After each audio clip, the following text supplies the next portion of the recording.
Now, what do Tintin, Snowy, Captain Haddock and Americans landing on the moon have to do with the history of Iran? Good question, but they're all there in a new play by the Iranian writer and director Mehrdad Seyf. The play's called The Persian Revolution, and it's a sort of modern take on 100 years of Iranian history. It all coincides with celebrations to mark the centenary of the founding of the country's first political constitution. Mehrdad sees his play as an attempt to get beyond today's newspaper headlines about Iran, its leadership and its nuclear ambitions, to try to point out that current tensions actually have their roots in a political process that began a century ago. Well, when he came in to see us, I asked Mehrdad Seyf how important that constitutional revolution back in 1906 had actually been. The revolution was really the beginning of the advance of secularism in Iran. And so in that sense, very, very important period. It's set at the basis of even the modern Islamic Republic. If you look at the constitution of the time, you realize that it says you do need a council of theologians to decide whether anything passed by the parliament is Islamic or not, which is exactly the system that we have now. So, and also it's an extremely romantic, interesting, full of events. I mean, too many events. It was a nightmare trying to choose the ones for the play because there were just too many of them.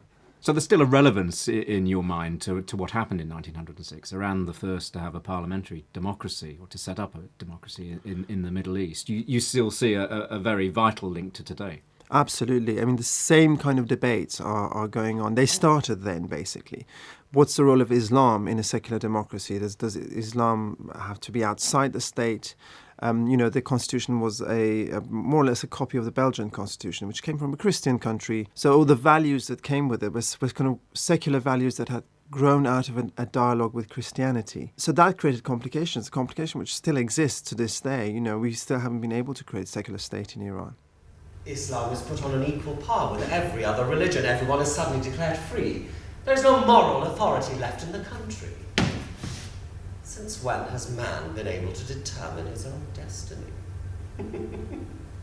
Are they trying to get rid of Islam? Are they trying to... The whole constitution is a copy of... French. No. English. No, they don't have a constitution. Not Russian. Belgian. That's it. The Belgian constitution. A Catholic country. The country of infidels. Primarily, I suppose, what I'm trying to portray is that you cannot have any kind of secularism if you ignore the religious traditions of the country. If you do that, you end up with an impasse, a dead end, basically, and a constant, then one minute you've got the religious lot in power, the next minute you've got a dictatorship, secular dictatorship, and it just goes like a yo-yo. So these two have to negotiate with each other. And if you purely look to the West and ignore your own traditions, then things won't move forward. They may seem to be moving forward. As with Iran, it seemed like it was a very modern state, and suddenly we are an Islamic country. Why? I think that's the reason why. That's what the play is trying to show, that you can't ignore the role of Islam, both traditionally and in a modern context. It's not a straight history play, though, is it? I mean, it darts about all over the place. From 19th century England, there are sounds of the space shuttle astronauts on the moon, right. Islamic clerics, modern. There's a revolution in there. Why? Well, that's very much the style of our company and the way we do things. We're not trying to make a documentary, or we're not trying to teach lessons at all. We're trying to create theatre, and in that sense, they're very good reasons as to why those style elements are there. For example, there's a song composed in the 1870s, a musical song called "Have You Seen the Shah," which we use throughout the play. Have you seen the Shah? Have you seen the Shah? Have you seen the Shah? There was a movement in Iran called the tobacco movement, when the Shah at the time sold all the tobacco rights to an Englishman.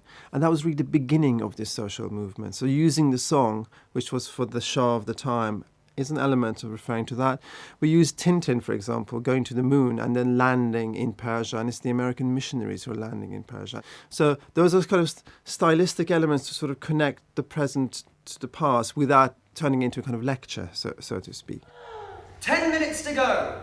5 minutes to go. Well, Tintin, old man, you've lived through plenty of adventures, but I wonder if this isn't going to be your last. 4 minutes to go. Snowy, come and lie down, quickly. Lie down? Why? I'm not tired. 1 minute to go. 1 minute till what? What am I doing in this outfit? Stand by, 30 seconds. Will the rocket take off as planned when I press this button? Or will everything blow up? Stand by, get ready, exactly 10 seconds to go.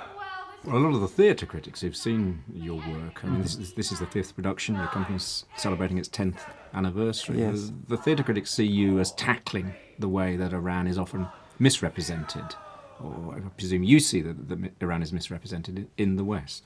Yes. Well, I think what was interesting with our previous production, Majnoon, for example, where we concentrated on the lives of individuals, is that the critics, while writing about the play, wrote about Iran as well in completely new and interesting ways, as opposed to using the same old cliches about the Ayatollahs and Islam this and that. They actually started writing about Iranian food, about Iranians' love of music, Iranian love of film, because of the play itself.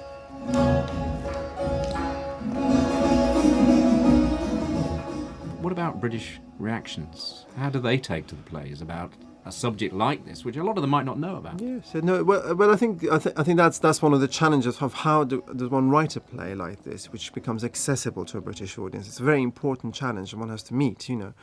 I think they've taken quite very nicely to our plays up to now because we've addressed that issue very seriously, and because we want them to come and see these plays.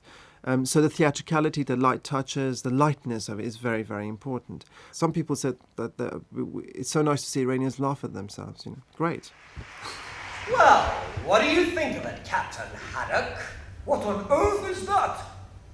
That, Captain, is part, and only part, of the Sprott Atomic Research Centre.